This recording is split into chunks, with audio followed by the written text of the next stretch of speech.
Gente, bom dia. Quem eu ainda não vi, vamos orar.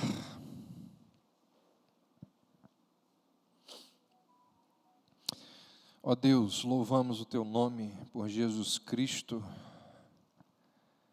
que ressuscitou dentre os mortos, trazendo-nos salvação. Quando hoje o mundo cristão celebra a morte de Cristo, nós nos unimos a todos aqueles que tiveram seus olhos abertos, seus corações invadidos pela Tua graça, e podem celebrar a ressurreição de Cristo no lugar deles, por eles, em nome deles. E nós então bendizemos ao Senhor por Jesus e queremos dar a Ele a honra, a glória e o louvor que lhe é devido. Queremos também pedir, ó Deus, que o Senhor nos ajude a viver nesse mundo, no meio daqueles que zombam da ressurreição, daqueles que ridicularizam o cristianismo, no meio daqueles que fazem de tudo para destruir os valores, os princípios da fé cristã. Quando temos visto pessoas zombando da morte, da ressurreição de Cristo, ó Deus, julgue essas pessoas, que o seu juízo venha sobre cada uma delas, e que o Senhor nos ajude a vivermos neste mundo, diante da perseguição e da ameaça dessas pessoas. Pedimos por esse momento aqui, em que vamos meditar em verdades da Tua Palavra, que o Senhor nos dê direcionamento. É a oração que nós fazemos em nome de Jesus. Amém. Nós estamos quase acabando a nossa série de exposições nas doutrinas da graça. Provavelmente semana que vem a gente tenha o nosso último estudo nessa série. E hoje eu queria fazer assim uma espécie de resumo daquilo que nós vimos no quinto ponto das doutrinas da graça, chamado quinto ponto do calvinismo, que é a perseverança da preservação dos santos. É a atitude divina de nos preservar em santidade, na direção do céu, mas também como que nós perseveramos. Nós tivemos aqui 4 oportunidades, 4 estudos, 2 deles falando da nossa responsabilidade e 2 outros estudos falando da ação divina em nós. E hoje eu queria então encerrar essa parte mencionando, ou fazendo um resumo dessas 2 verdades, dessas 2 realidades. Nós perseveramos e Deus nos preserva. Qualquer pessoa que apanhar uma concordância bíblica, hoje em dia ninguém usa mais concordância. Eu lembro que quando eu comecei o seminário, não existia o Google. E aí eu usava uma concordância bíblica. É um livrinho desse tamanhozinho assim, ó, que tem todas as palavras da Bíblia. Todas. Se você procurar assim, Cafarnaum, aí você vai lá, procura Cafarnaum e tem todas as referências bíblicas onde aparece a palavra Cafarnaum. Tem tudo lá. Hoje em dia você acha isso no Google. Facinho, né? Quando eu estou estudando lá e eu quero saber, digita bem tudo ali. E tem programas também que utilizam isso até melhores que o Google. Mas quem pegar uma ferramenta dessa daí, vai se surpreender com a quantidade de textos bíblicos que nos falam acerca da necessidade de perseverança. Eu fiz isso e separei alguns aqui. Hebreus 10, 36. Tendes necessidade de perseverança. É o que está lá, igualzinho assim. Apocalipse 14, 12. Aqui está a perseverança dos santos. Mateus 24, 13. Aquele que perseverar até o fim, esse será salvo. 2 Timóteo 2, 12. Se perseverarmos também com ele, reinaremos. Então, é impressionante como que repetidamente nós recebemos a ordem de perseverarmos. E aí essa perseverança, ela aparece em vários contextos. Existe a perseverança que precisa ser feita diante da oposição. Por exemplo, Efésios 6,13. Tomai toda a armadura de Deus para que podeis resistir no dia mau e depois de ter desvencido tudo, permanecer inabaláveis. Então é uma perseverança diante de uma oposição. Filipenses 4:1. Amados, permanecei deste modo firmes no Senhor. 2 Tessalonicenses 2:15. Permanecei firmes e guardai as tradições que vos foram ensinadas. 2 Timóteo 3,14. Permanece naquilo que aprendeste, de que foste inteirado. Poderia mencionar aqui vários textos. E esses textos, eles possuem muitas lições, mas certamente que uma das principais delas é nos mostrar que viver a vida cristã não é algo simples. Ser cristão nesse mundo controlado por Satanás não é algo simples. Eu sei disso, você sabe disso, nós sabemos que não é simples. Como é difícil a gente exercer os frutos do Espírito quando a gente lê as notícias de política da nossa nação. Dificílimo. Como é difícil a gente separar tempo diário para estar a sós com Deus. Como é difícil a gente amar o próximo. Como é difícil a gente orar por aqueles que nos perseguem. Como é difícil a gente caminhar a segunda milha.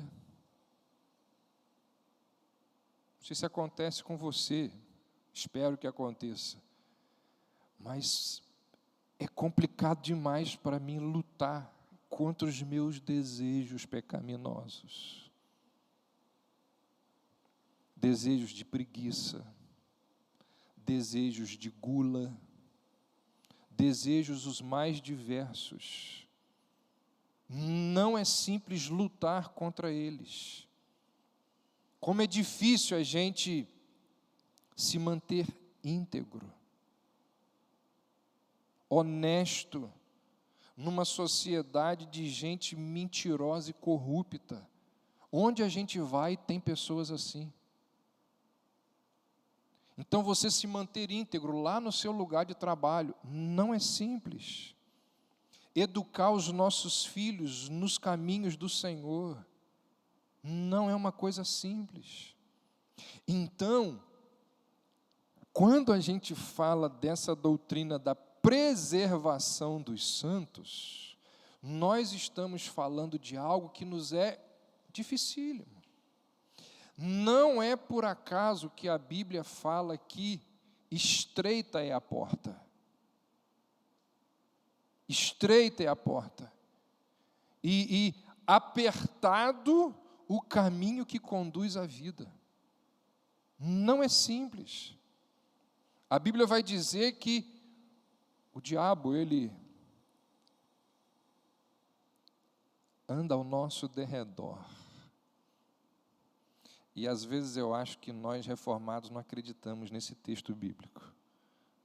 A gente é tão, racional que essas questões mais nós rotulamos como pentecostais. Mas a Bíblia diz que o diabo ele está ao nosso redor o tempo todo. Não foi por acaso que Paulo ele diz assim: todos os que querem viver uma vida piedosa em Cristo Jesus, o que vai acontecer com eles? Sofrerão perseguições. Vai sofrer.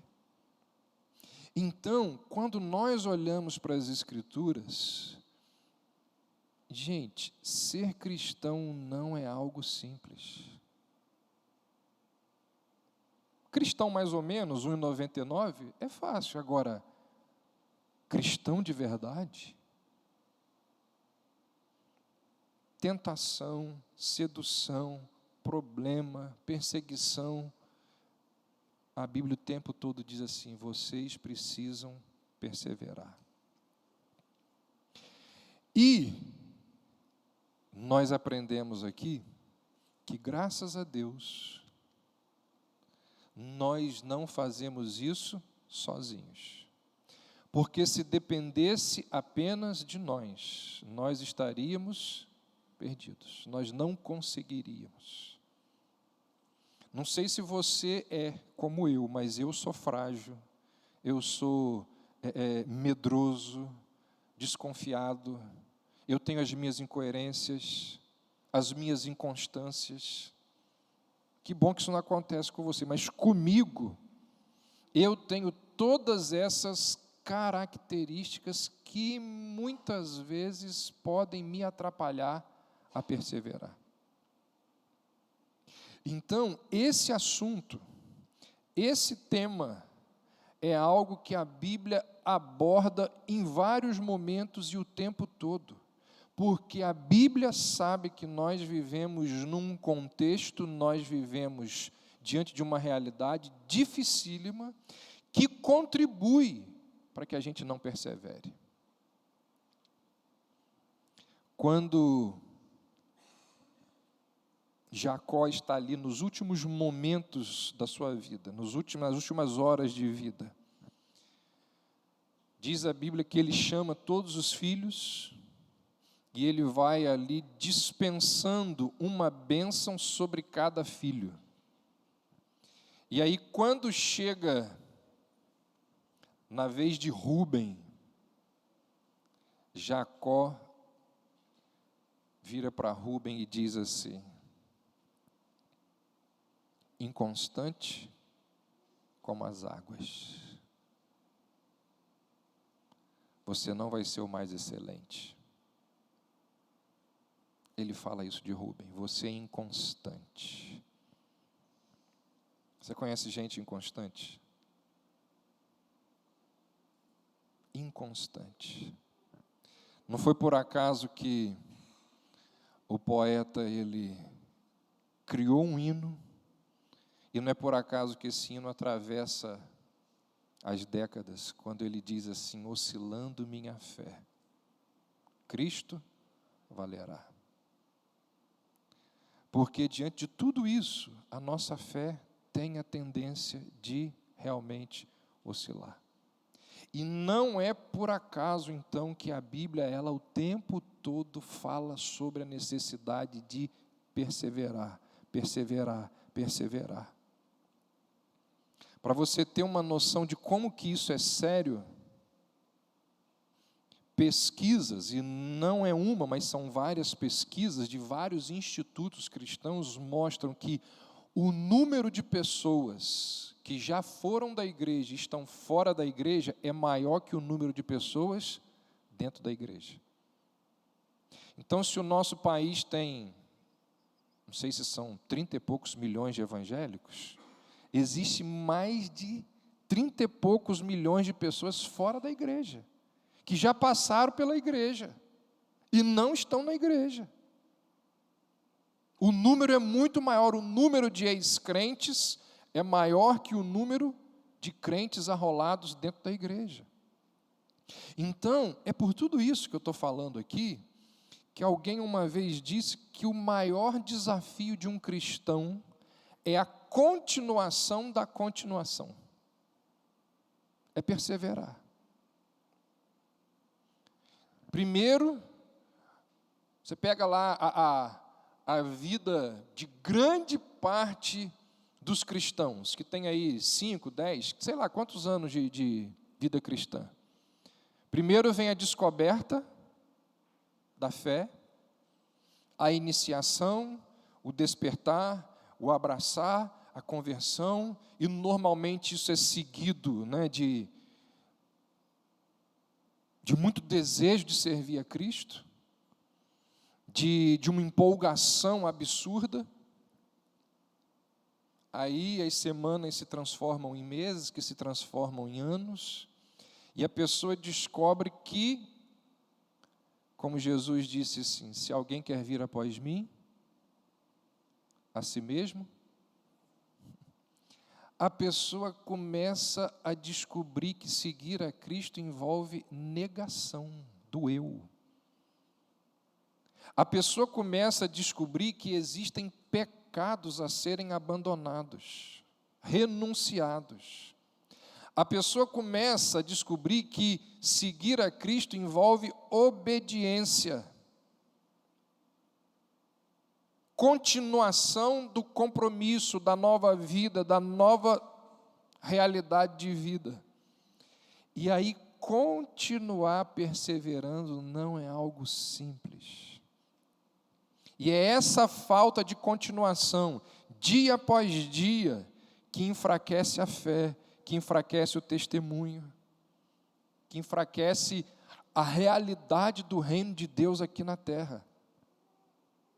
Então, é por tudo isso que eu estou falando que a Bíblia, em vários momentos, o tempo todo, fala assim: é preciso perseverar, é preciso perseverar. Mas eu sei e você sabe que perseverar não é algo simples. É por isso que a Bíblia diz que Deus nos ajuda na nossa perseverança. Percebe que eu estou falando a mesma coisa desde o primeiro minuto de aula aqui. Porque eu estou enfatizando isso o tempo todo, e é isso que eu quero fazer hoje. Nós perseveramos, mas sozinhos nós não conseguimos, e é por isso que Deus precisa nos ajudar a perseverar. John Piper diz, num dos livros dele, que na igreja dele existem 2 tipos de crentes. E ainda bem que isso só acontece lá. Não acontece aqui na nossa igreja. Acontece lá. Ele vai dizer que na igreja dele existem os crentes coronários e os crentes adrenais. E aí eu vou dar voz a ele. Ele diz: a adrenalina não é ruim. O problema é que ela me ajuda a perseverar no domingo, mas ela me deixa na mão segunda-feira. Já o coração é outro tipo de amigo, que se mantém a postos, trabalhando silenciosamente em dias bons ou ruins, alegres ou tristes, animados ou desanimados, prazerosos ou não. O coração nunca diz: não gosto da sua atitude, Piper, vou tirar um dia de folga. Ele nunca diz isso. O coração continua batendo, batendo, batendo. Humildemente, perseverando, de uma forma que a adrenalina não faz. E aí ele diz: os cristãos coronários são como o coração nas causas que servem. Já os cristãos adrenais são como a adrenalina, um jato de energia seguido de fadiga.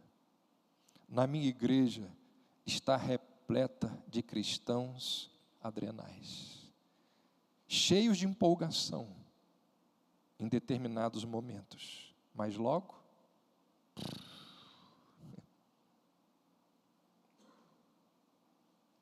não precisamos de um jato de energia dentro da igreja. Precisamos de pessoas que perseveram a longo prazo. Oro a Deus para que em minha igreja eu tenha maratonistas e não corredores de 100 metros rasos. Essa semana eu estava lendo o texto bíblico da morte de Jesus com Cris e as crianças. Depois você pode ler lá, está lá em Lucas 23. Jesus fala um monte para os discípulos. Jesus fala algumas coisas terríveis que os discípulos fizeram. E aí depois Jesus gira para os discípulos e diz assim: mas olha só, eu quero dizer para vocês que vocês têm uma coisa boa. Vocês estão comigo até o fim. Muitos, a maioria, me abandonou, mas vocês estão aqui até o fim. Perseverar não é uma coisa simples. Não é uma coisa fácil. Talvez você saiba, talvez não, certamente você conhece um monte de gente que não está mais entre nós. Não está mais entre nós, eu não digo não está mais entre a Igreja Batista Reformada, não é isso. Não está mais na fé cristã.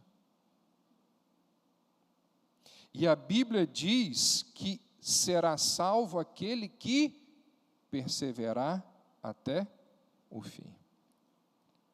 Então, a ordem das Escrituras é para nos mantermos no caminho correto. É para perseverarmos. E essa é uma parte da verdade.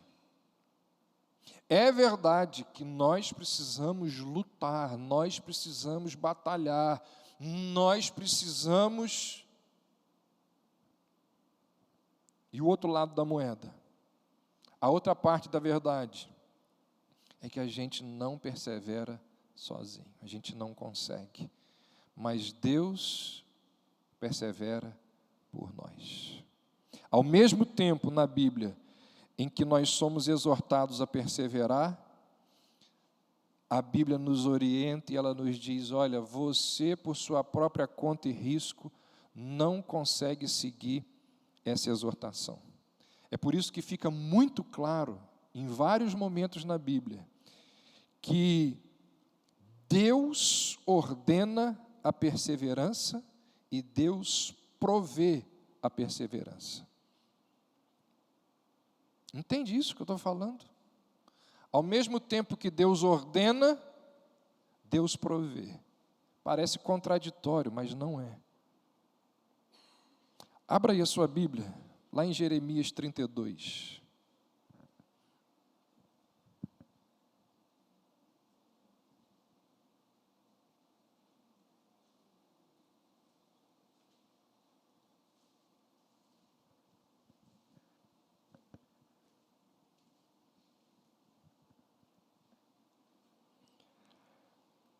Jeremias 32. A partir do verso 38 diz assim: eles serão o meu povo e eu serei o seu Deus. Dar-lhes-ei um coração, um só coração e um só caminho, para que me temam todos os dias, para seu bem e bem de seus filhos. Farei com eles aliança eterna, segundo a qual não deixarei de lhes fazer o bem. E porei o meu temor no seu coração, para que nunca se apartem de mim. Alegrar-me-ei por causa deles e lhes farei bem, plantá-los-ei firmemente nesta terra de todo o meu coração e de toda a minha alma. Aqui está, peço que você mantenha aí aberto, que a gente já vai voltar no texto. Aqui está uma das mais impressionantes e preciosas promessas da graça sustentadora de Deus na Bíblia. O que nós temos aqui é a promessa da nova aliança. Nesse texto aqui, nós encontramos a iniciativa de Deus de fazer aquilo que nós, sob a velha aliança, de fazer por nós aquilo que o povo judeu, sob a velha aliança, não foi capaz de fazer.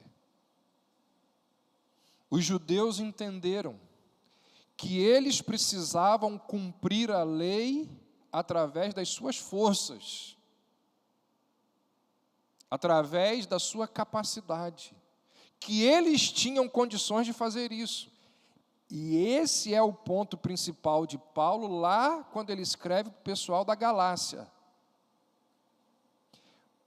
Tem uma igreja lá na Galácia, e aí entram algumas pessoas dentro daquela igreja e começam a dizer assim, é por fé, mas também é por obras. A salvação se dá por fé, mas junto da fé vem as obras. Aí Paulo diz assim, admira-me que estejais passando tão rapidamente do evangelho de Cristo Jesus para outro evangelho. Qual era o problema ali? As pessoas daquela igreja estavam acreditando que elas seriam salvas através de realizações, de obras, daquilo que elas faziam. E os judeus, lá no Antigo Testamento, eles entenderam que eram capazes de, por eles mesmos, cumprir a lei.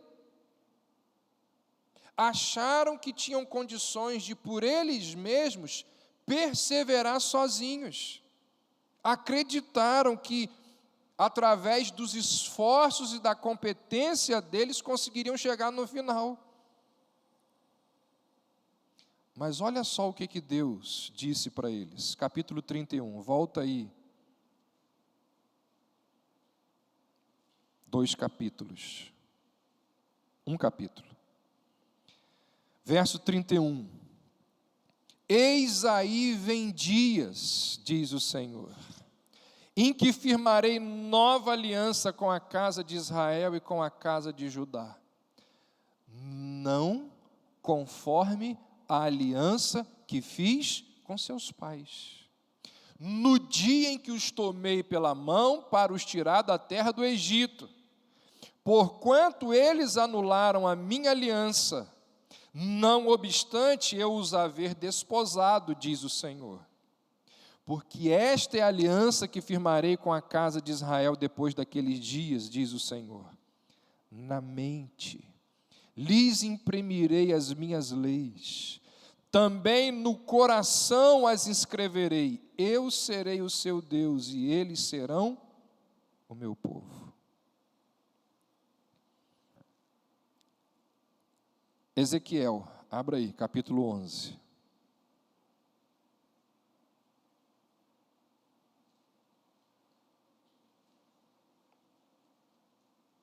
Verso 19 e 20. Dar-lhes-ei um só coração, espírito novo porei dentro deles. Tirarei da sua carne o coração de pedra e lhes darei coração de carne, para que andem nos meus estatutos e guardem os meus juízos e os executem. Eles serão o meu povo e eu serei o seu Deus. Capítulo 36 desse mesmo livro. Ezequiel 36, verso 26 e verso 27. Dar-vos-ei coração novo, e porei dentro de vós espírito novo. Tirarei de vós o coração de pedra e vos darei coração de carne. Porei dentro de vós o meu espírito e farei que andeis nos meus estatutos. Guardeis os meus juízos e os observeis. Perceba. o cumprimento dessa nova aliança que Jeremias e Ezequiel estão falando, ela se dá na obra de Cristo, quando Ele morre pelos nossos pecados.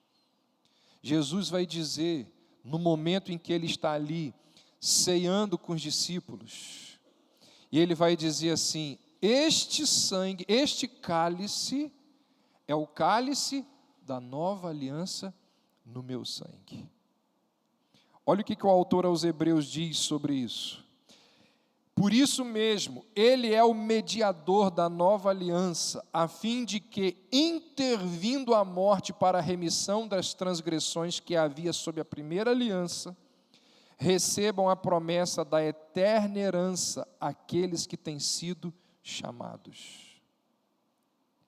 Então, para onde que tudo isso nos leva? Lá, os judeus acreditavam que eles seriam capazes de cumprir a lei, de fazer tudo certinho. Jesus estabelece uma nova aliança, e junto com a redenção, vem a promessa de que Deus há de dar capacidade para que as pessoas perseverem na fé. O autor aos Hebreus diz assim: ora, o Deus da paz, que tornou a trazer dentre os mortos a Jesus nosso Senhor, o grande pastor das ovelhas, pelo sangue da eterna aliança, vos aperfeiçoe em todo o bem, para cumprirdes a sua vontade, operando em vós o que é agradável diante dele, por Jesus Cristo, a quem seja a glória para todo sempre. Amém. Então, se por um lado é verdade que nós somos exortados através de vários textos bíblicos a perseverar, por outro lado, é verdade que sem a ajuda divina ninguém vai conseguir perseverar. Foi o que Deus disse lá através do profeta: eu colocarei o meu temor no coração deles, para que eles não se apartem de mim. Ele não vai se apartar, o cristão não vai se apartar. Por quê? Porque Deus colocou o temor dele no coração daquela pessoa. Ou seja, nós temos aqui uma promessa de que Deus vai fazer por nós aquilo que nós não temos condições de fazer. Isso é extraordinário. Isso é encantador, porque não depende de mim. Porque se dependesse da minha capacidade, eu estaria perdido. Se dependesse da minha disposição, eu estaria condenado. É por tudo isso que a nossa oração ininterrupta, constante, precisa ser o quê? Precisa ser qual? Senhor, me preserva, me conserve. Todos os dias nós precisamos orar, dizer: Senhor, existe uma rebelião no meu coração. E essa rebelião, ela se materializa em preguiça, em avareza, em fofoca. E aí você pode ir dando nome aos seus pecados. Essa rebelião está aqui. E se o Senhor não me ajudar a lutar contra ela, eu vou perder, porque eu não tenho forças. Nós precisamos orar todos os dias assim. E eu não estou aqui usando uma figura de linguagem, não, eu estou falando literalmente. Todos os dias nós precisamos orar dessa forma. Senhor, me ajude a lutar contra os meus pecados. Aí chega lá no final do dia, você olha para trás e fala assim: tomei uma surra hoje, apanhei. Queria pedir perdão, Senhor, e quero te pedir que amanhã o Senhor me ajude. Aí o amanhã aparece, e aí você vai e ora: Senhor, me ajuda, por favor, me ajuda. Aí chega no final daquele dia, Lutero dizia isso, ele olhava para o pecado e zombava: te venci hoje, miserável. Hoje eu ganhei. Mas eu só ganhei porque o Senhor me ajudou. E no outro dia, a gente perde. E a maturidade cristã é quando a gente chega naquele estágio onde a gente pode dizer muito mais vezes: eu venci do que eu perdi. É por isso que nossa oração constante e diária precisa ser essa: Senhor, me ajuda. Vai moldando as partes do meu ser que são pecaminosas. Me livra daquela tentação destrutiva. Então, quando você estiver lá na sua semana, na sua quinta-feira de manhã, desesperado com a notícia do desemprego,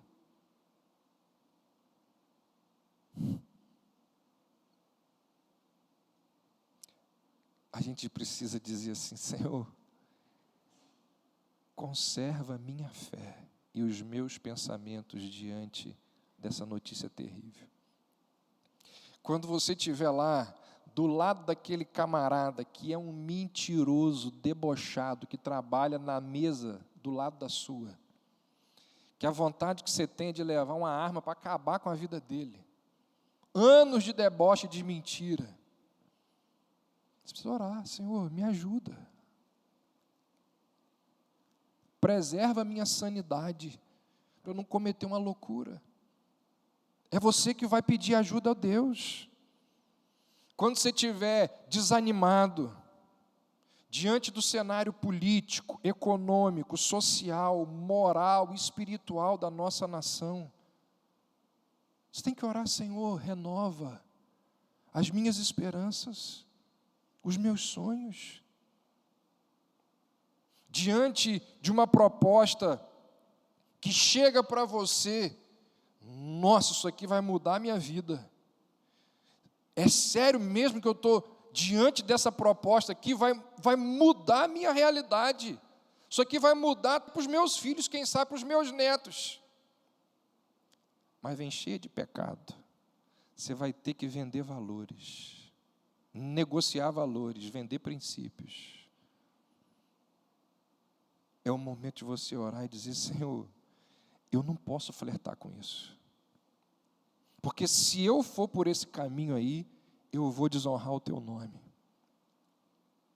Então, o que eu estou querendo dizer com todos esses exemplos que eu estou dando aqui?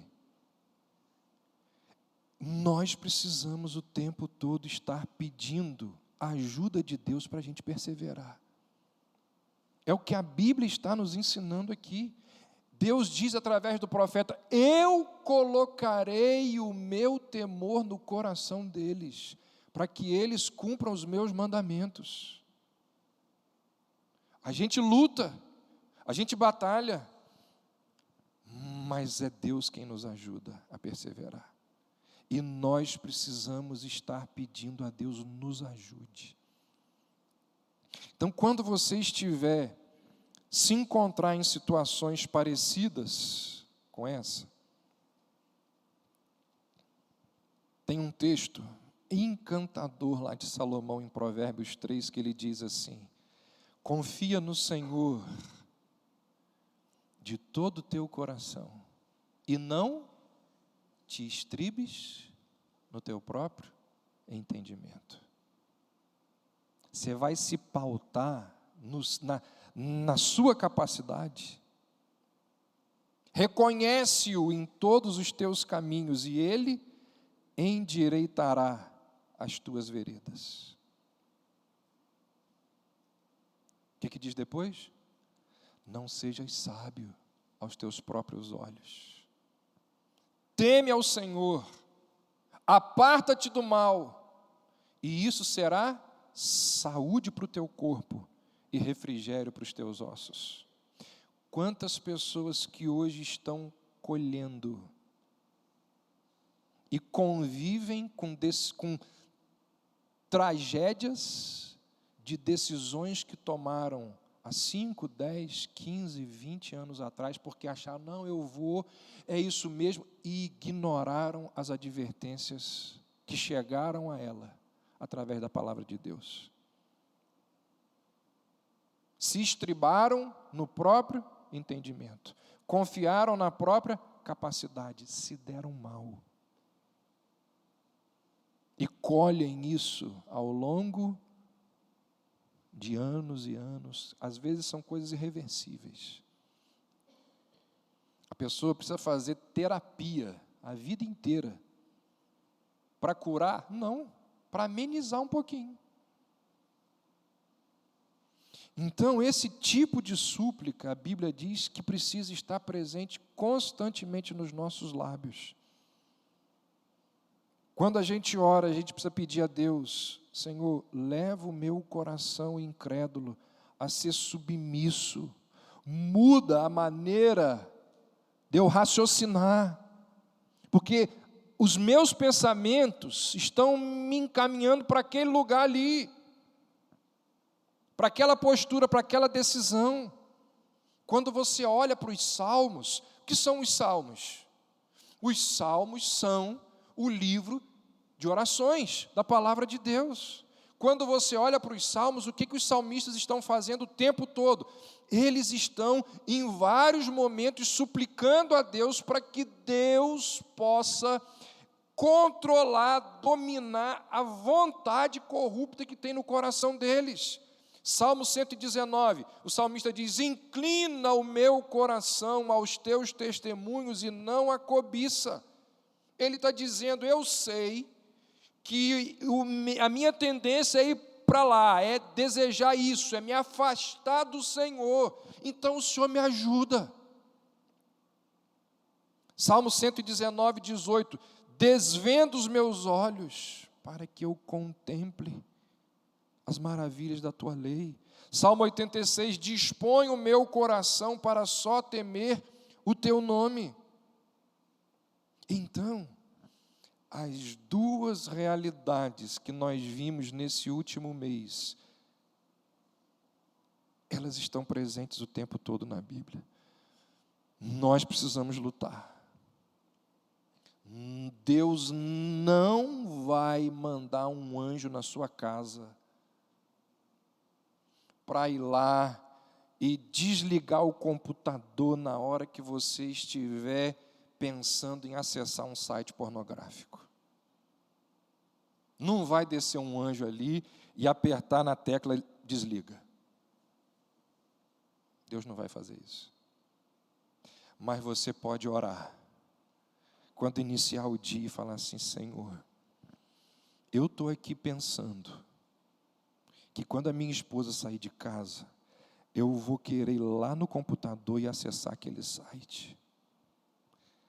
Essa é a minha tendência, esse é o meu desejo, é um impulso aqui da minha carnalidade. O Senhor então me ajuda. É o que a Bíblia está dizendo que a gente precisa fazer.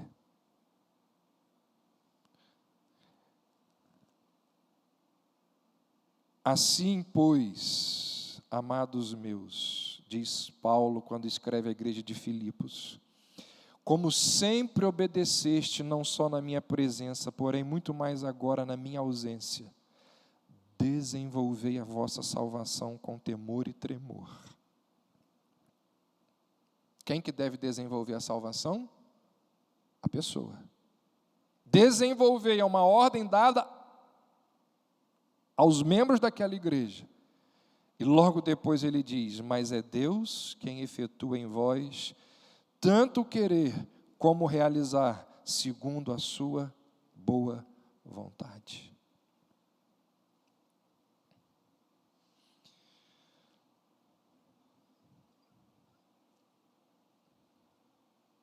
Gente, um último texto para a gente caminhar para o fim. Abre aí, por favor, 1 Coríntios 9.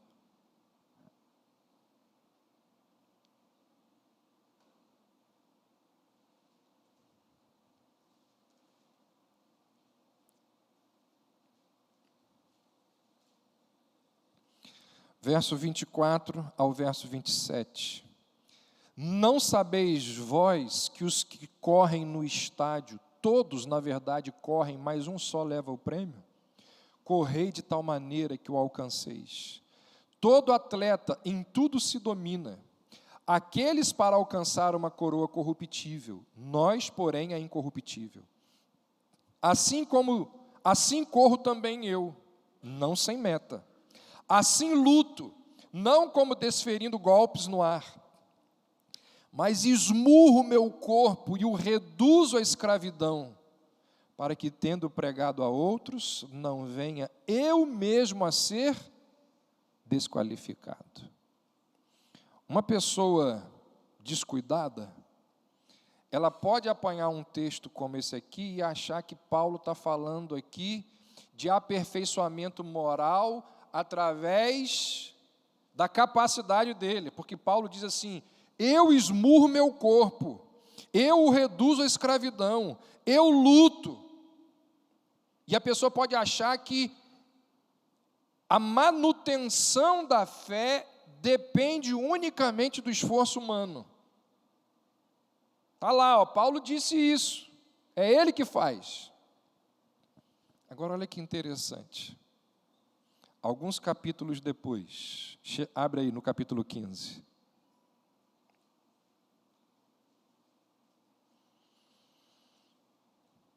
Primeira Coríntios 15, verso 10. Mas, pela graça de Deus, sou o que sou, e a sua graça que me foi concedida não se tornou vã. Antes, trabalhei muito, mais do que todos eles. Todavia, não eu, mas a graça de Deus comigo. Viram só? Ele está dizendo assim: de fato eu trabalhei.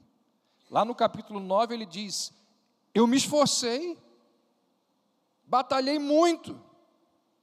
No entanto, o resultado final e decisivo não dependia dele, dependia do favor de Deus.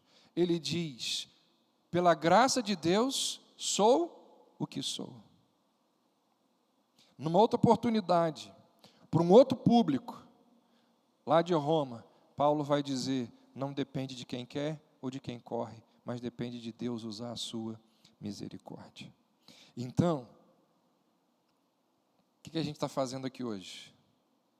Um resumão das últimas 4 aulas. E nesse resumo das 4 aulas, o que a gente pode dizer? Somos nós que perseveramos. Mas nós só perseveramos porque Deus preserva, Deus ajuda, Deus é aquele que vai colocar em nós o desejo por perseverar. O que isso significa? Que a gente precisa orar. Sem oração a gente não há de conseguir. E uma última palavra. Qual é, vamos ver quem descobre aí. Qual é o objetivo principal, não estou dizendo único, qual é o objetivo principal de nós perseverarmos? Por que a gente tem que perseverar ao longo dos anos?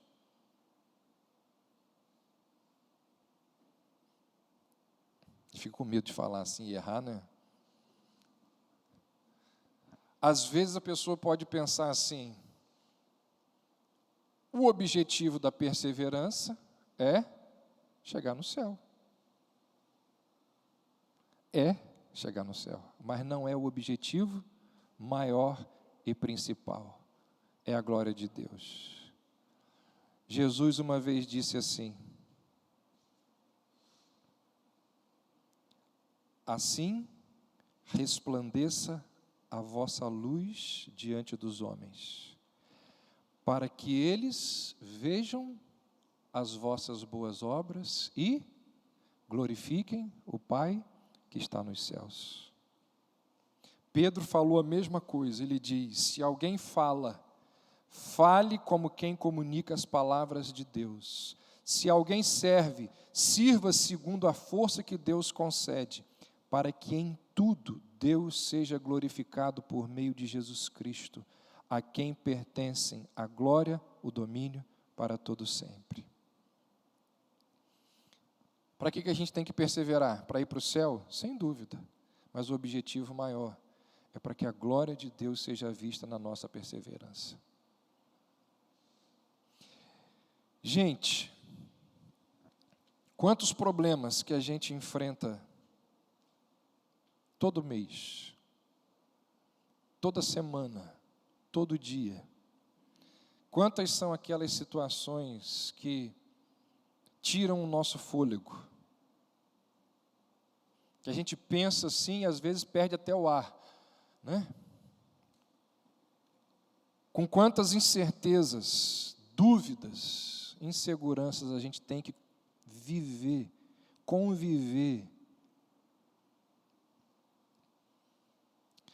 E no meio de tudo isso, às vezes a nossa fé ela é balançada, né? Ela é sacudida. O que vai nos ajudar no momento ou em momentos como esse? Lembra lá do início das aulas? Saber que uma vez salvo, salvo para sempre. Quando eu sei disso, e quando eu descanso nessa verdade, ela vai me auxiliar a viver diante dos problemas, diante das lutas. Porque essas circunstâncias, elas podem me levar a acreditar que eu não sou salvo. Uma vez que eu tenho certeza disso, como que eu convivo nesse mundo terrível, difícil, complicado? Perseverando, lutando contra o pecado e orando para que Deus me ajude a vencer os meus pecados. Até quando eu faço isso? Até o último suspiro de vida. Por isso que o poeta disse, eu encerro com a fala desse poeta: oscilando minha fé. Cristo é Ele que vai me ajudar. O poeta diz: perseguido sem mercê, Ele valerá. Crente inútil eu serei, se me não valer. Nem serviço prestarei sem o seu poder. Com seu sangue me comprou, não me deixará. Vida eterna me outorgou, sim, me valerá. Seu amor por mim não muda, sim, me valerá. Que Deus nos ajude a acreditarmos nessas verdades e a vivermos a partir dessas verdades, porque elas trazem consolo, ânimo aos nossos corações. Sem dúvida que esse quinto ponto do calvinismo, essa parte final das doutrinas da graça, é, sem dúvida, uma das doutrinas mais consoladoras que nós temos na palavra de Deus. Que Deus nos ajude, então, a crermos e a vivermos a partir daquilo que nós cremos. Alguém quer perguntar alguma coisa? Falar?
Sem dúvida.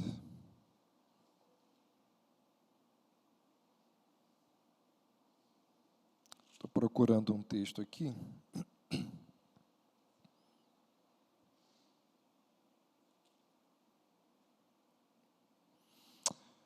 Acho que eu não vou achar, não. Alguém deseja falar mais alguma coisa, perguntar?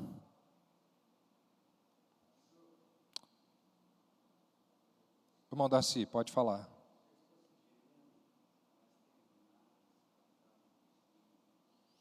Se tiver alguém corajoso, exame. Vou deixar exame. Eu não vou me aventurar, não, irmão Darcy. O coral. Eu vou deixar exame. Pode ser só o refrão, exame. Pode ser. Sabe?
Se me não valer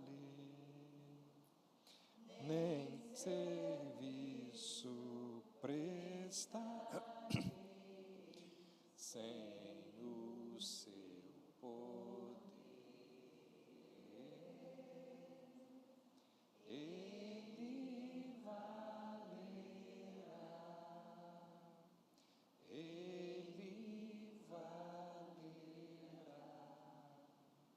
seu amor por mim não muda.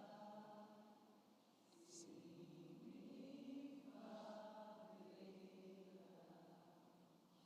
Quem disse que a senhora nunca dirigiu um hino na igreja, não é?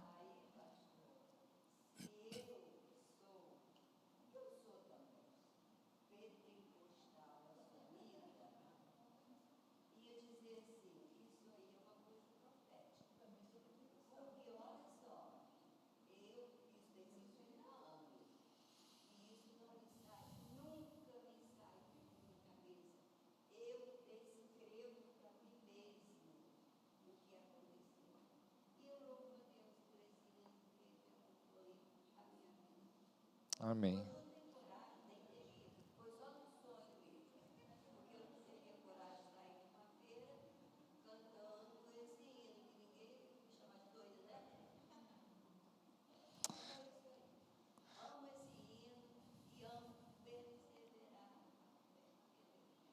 Amém.